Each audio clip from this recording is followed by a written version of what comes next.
श्री रहमत जी, यहाँ उपस्थित कॉमरेड शिव कुमार जी, कॉमरेड सी शिव कुमार जी, यादव साहब, हमारे साथ उपस्थित पांडे जी, और हम सबको यहाँ आमंत्रित किए हमारी संगठन के सम्मानित महामंत्री जी, और इस सभागार में उपस्थित इस संगठन के सम्मानित शुभचिंतक, कार्यकर्ता, पदाधिकारी एवं वरिष्ठ जन तथा देवियों और सज्जनों, मैं आभार व्यक्त करता हूं कि आपने इस अपने कार्यक्रम में भारतीय प्रतिरक्षा मजदूर संघ को आमंत्रित किया, और मैं अपने संगठन की तरफ से इस एसोसिएशन के उज्जवल भविष्य की कामना करता हूं। आज इस अवसर पर जब आप शताब्दी वर्ष में हैं तो आपके इतिहास की तरफ मेरा ध्यान जाता है, और हम ये देख पाते हैं कि 1946 में जब अंतरिम सरकार भारत में बन चुकी थी, एक बड़े आंदोलन में 156 लोगों को डिसमिसल फ्रॉम सर्विसेज की पेनल्टी इंपोज की गई। उस समय देश के प्रधानमंत्री कौन थे? कोई विदेशी नहीं था। अंतरिम सरकार का प्रधानमंत्री भारत का एक हिंदुस्तानी व्यक्ति था, और ये विक्टिमाइजेशन होता है। कॉमरेड अभी हम सबके बीच में माननीय शिव गोपाल मिश्रा जी थे, अभी भी गए हैं। उन्होंने भी पिछले वर्ष 100 वर्ष पूरे किए, और इस संगठन ने भी पूरे किए। 1974 की रेलवे की स्ट्राइक के साथ उनके साथ जो लोग, अन्य संगठन के लोग उनके समर्थन में थे, रेलवे में लगभग 10,000 से ज्यादा कर्मचारियों को सेवानिवृत्त किया गया और जबरदस्त विक्टिमाइज किया गया। किसकी सरकार थी? और यहां इस एसोसिएशन के 51 लोगों को ब्रेक इन सर्विस की पेनल्टी इंपोज की गई। किसकी सरकार थी? हम लोग सरकारों के आधार पर, उनके पॉलिटिकल कलर्स के आधार पर आपसी भेदभाव करते हैं, ये ठीक नहीं है। सिटीजन ऑफ इंडिया होने के नाते हमारी पॉलिटिकल आइडियोलॉजी कुछ भी हो सकती है। कोई कांग्रेस का समर्थक हो सकता है, कोई कम्युनिस्ट का समर्थक हो सकता है, कोई भाजपा का, या कोई टीएमसी का हो सकता है।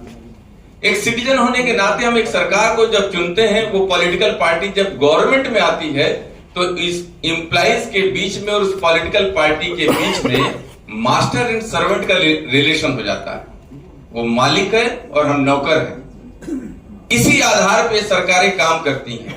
अगर ऐसा नहीं होता तो 22 दिसंबर 2003 को न्यू पेंशन स्कीम आई एक ऑर्डिनेंस के द्वारा, और मई 2004 में 2003 वाली सरकार चली जाती है। एक दूसरी सरकार आती है, अल्पमत की सरकार होती है। कांग्रेस और कम्युनिस्ट एक साथ उस सरकार में होते हैं। वो ऑर्डिनेंस रद्द नहीं होता। और 2013 में यही एनपीएस का ऑर्डिनेंस पार्लियामेंट के अंदर कौन लेके आता है? कांग्रेस पार्टी लेकर के आती है। और कांग्रेस और भाजपा कभी एक साथ नहीं खड़े हो सकते थे, लेकिन पार्लियामेंट के अंदर पीएफआरडी एक्ट को पास कराने के लिए सितंबर 2013 में दोनों दल एक साथ खड़े हो जाते हैं। किसके लिए? हम कर्मचारियों के लिए, कि हम कर्मचारियों को उत्पीड़न होना चाहिए। और 2004 से लेकर के अभी 2024 तक के बीच में हमने सभी राजनीतिक दलों की सरकारों को देखा, केंद्र में या राज्यों के अंदर। हमारे यहाँ जो आज विपक्ष में, उन्होंने कहा कि प्रदेश की बात करता हूं, समाजवादी पार्टी के नेता ने कहा कि ये एनपीएस को तुरंत रद्द कर दिया जाना चाहिए। तो मुझे ध्यान आया कि जब ये लागू की गई थी तो इनके पिताजी मुख्यमंत्री थे, और उन्होंने इसको लागू किया था। माननीय मुलायम सिंह यादव उत्तर प्रदेश के मुख्यमंत्री थे। देश में जितनी पॉलिटिकल पार्टीज हैं, उन सबको मौका मिला, सिवाय पश्चिम बंगाल के, हर जगह एनपीएस लागू हुई। 20 साल के अंदर 1998 में सुप्रीम कोर्ट का एक जजमेंट आता है, और 5% की कंपैशनेट ग्रांट अपॉइंटमेंट्स की सीलिंग लगती है। 98 से लेकर के इस गंगा जी के अंदर कितना पानी बह गया पता नहीं चलता, लेकिन इस 5% की सीलिंग को कोई समाप्त नहीं किया। क्या एनडीए और क्या यूपीए? ऐसे ही हमारा जो CGEGIS है, central government employees group insurance scheme, जिसके तहत हमको 30 रुपए कटता और 30,000 रुपए का बीमा मिलता है, 60 रुपए कटता और 60,000 का बीमा मिलता है। इससे कम पैसा 12 रुपए कटा करके आपको 2 लाख का बीमा सिटीजन ऑफ इंडिया होने के नाते मिलता है, और कर्मचारी होने के नाते आप 30 रुपए कटाते हैं, आपको 30,000 का बीमा मिलता है। चौथे वेतन आयोग के बाद 8वां वेतन आयोग की तैयारी है, इसमें परिवर्तन क्यों नहीं हुआ? क्या राजनीतिक दलों को मौका नहीं मिला? हम गलत ढंग से सोचते हैं। ये राजनीतिक दल सत्ता में आने की बात करते हैं, सरकार में आने की बात करते हैं। सरकार में आने के बाद इनको न तो सरकारी विभाग चाहिए न सरकारी कर्मचारी चाहिए। हम लोग भ्रम की स्थिति में रहते हैं। सरकारों को सोचने का तरीका अपना एक जैसा है। आप देख लीजिए, इतिहास गवाह है। आपके 100 सालों के इतिहास में आप इस दौर से गुजरे हैं।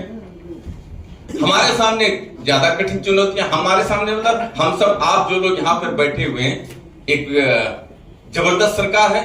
उस सरकार का दबाव हम सबको झेलना पड़ता है। लेकिन कुछ बातें हैं जो समझ में कभी कभी आती हैं और कभी कभी नहीं आती हैं। जैसे एनपीएस का हम जबरदस्त विरोध कर रहे थे कि एनपीएस हमको नहीं चाहिए, हमको ओपीएस ही चाहिए। और हमारे तमाम सारे आंदोलन होते हैं, ये भारतीय प्रतीक्षा मजदूर संघ करे, भारतीय मजदूर संघ करे या दूसरे संगठन करें, हम सब के आंदोलनों का प्रभाव पड़ता है। और जब ये लगता था कि एनपीएस कभी समाप्त नहीं हो सकती, उसका एक विकल्प आता है 24 अगस्त 2024 को यूपीएस के रूप में, यूनिफाइड पेंशन स्कीम के रूप में। इस यूनिफाइड पेंशन स्कीम का समर्थन कौन करता है? प्रधानमंत्री के सामने किसने जाकर के कहा कि ये बहुत अच्छी बात है? हमारा ये मानना है कि इस लोकतांत्रिक देश में लोकतांत्रिक ढंग से चुनी गई सरकार का कोई भी व्यक्ति प्रधानमंत्री है, वो भारत सरकार का प्रधानमंत्री हमारा प्रधानमंत्री है, हम उसकी बहुत इज्जत करते हैं। लेकिन एज ए ट्रेड यूनियनिस्ट हम अपने कैडर के हितों से समझौता नहीं कर सकते, हम अपने विचारों से समझौता नहीं कर सकते। और चाहे जितना प्रचंड बहुमत का प्रधानमंत्री है, कर्मचारी के हित के खिलाफ हम उसका समर्थन नहीं कर सकते। और 24 अगस्त को भी हमको नहीं करना चाहिए था कि यूनिफाइड पेंशन स्कीम बहुत बेहतर स्कीम है। कैसे बहुत बेहतर स्कीम है? एक चीज हो सकता है, एनपीएस से यूपीएस लाई जा सकती है, तो उसका मतलब ये है कि यूपीएस में बहुत महत्वपूर्ण परिवर्तन करके, या फिर जो बर्फ पिघली अभी वो पानी बनी है, उस पानी को अभी भाप में बदलने के लिए अभी और मेहनत करने की जरूरत है। और हम अपने संगठन की तरफ से ये अश्योर करते हैं कि हम रुकने वाले नहीं हैं। हम इस यूनिफाइड पेंशन को यूपीएस को ओपीएस में लेकर के जाएंगे ही जाएंगे, कोई हमारा साथ दे या नहीं दे इसकी चिंता नहीं है। हम सत्य के साथ खड़े रहने वाले लोग हैं, हमको ये लड़ाई लड़नी ही है।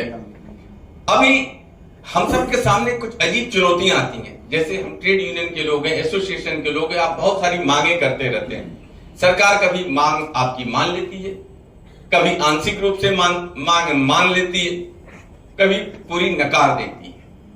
अभी जब हम सब 14 तारीख से लेकर के 30 तारीख तक, जनवरी तक अभी हमने एक आंदोलन किया और कुछ अपनी प्रमुख मांगे रखी। उनमें एक थी कि 8वें वेतन आयोग का गठन किया जाए।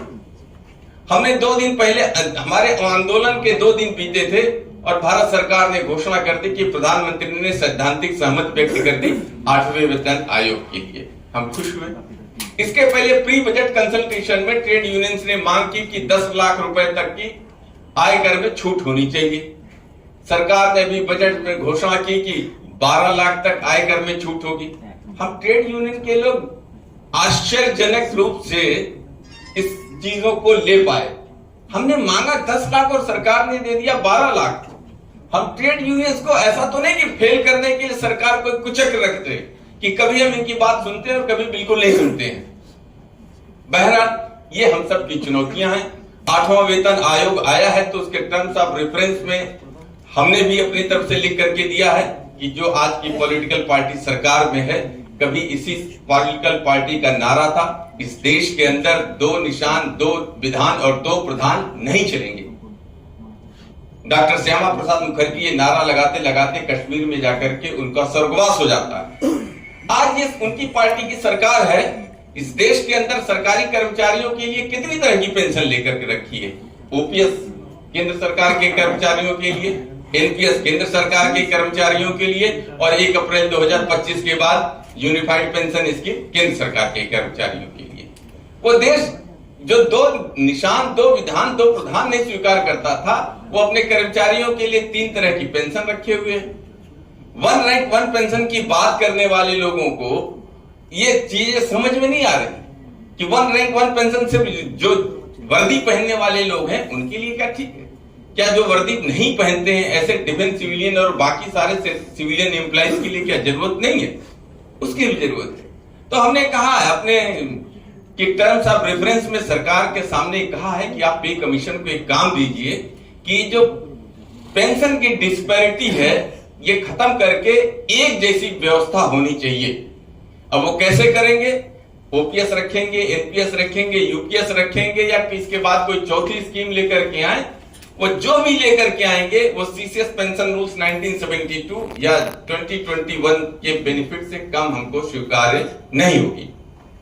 आप ये ध्यान रखिए कि हमको मंजिल नहीं मिली है, हमारे मंजिल में एक पड़ाव आया है, हम एनपीएस से यूपीएस की तरफ बढ़े हैं और मंजिल हमारी अंत में ओपीएस ही रहेगी।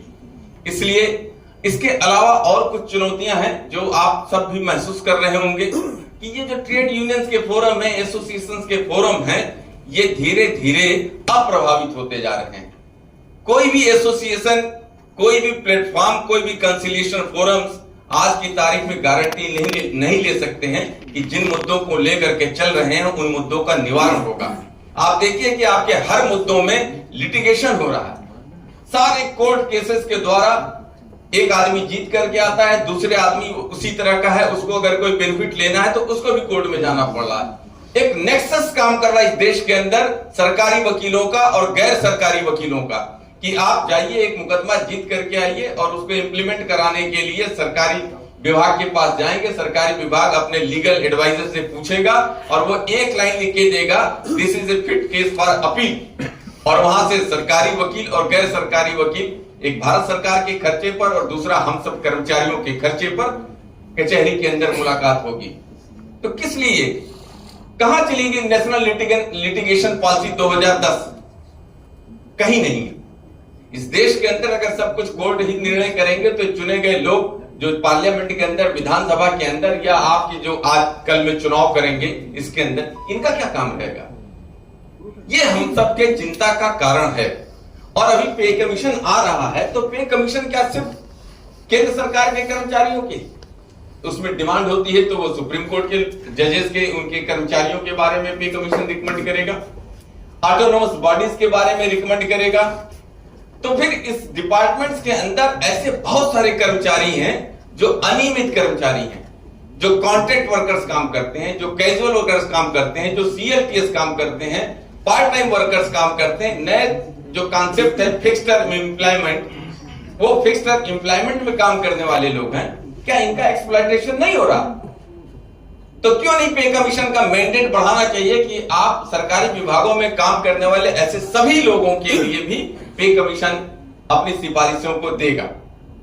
तो इन तमाम तरह की बातों को लेकर के हमारी चिंताएं हैं, लेकिन हम निराश होने वाले लोगों में से नहीं हैं, हम हताश होने वाले लोगों में से नहीं हैं, हम ट्रेड यूनियन करने वाले लोग हैं। अगर विक्टिमाइजेशन से घबरा करके इन्होंने 1946 में अगर ये बंद कर दिया होता, 1974 में बंद कर दिया होता तो हम सब आज यहाँ इकट्ठे नहीं होते। और अंत में मैं एक बात की प्रशंसा करूंगा, जो अपने पूर्वजों का सम्मान करता है उसकी प्रशस्ति हर समय होती है। आज आपके कार्यक्रम में मैं देख रहा हूं कि आपने बहुत सारे अपने पूर्वजों को बुलाया है, इनका सम्मान किया है, इनका आशीर्वाद हासिल किया है, इनका आशीर्वाद व्यर्थ नहीं जाएगा। आप इनको दिया गया सम्मान हम सबको, क्योंकि हम भी इसी कैटेगरी में आते हैं, हम सबको इसका लाभ मिलेगा।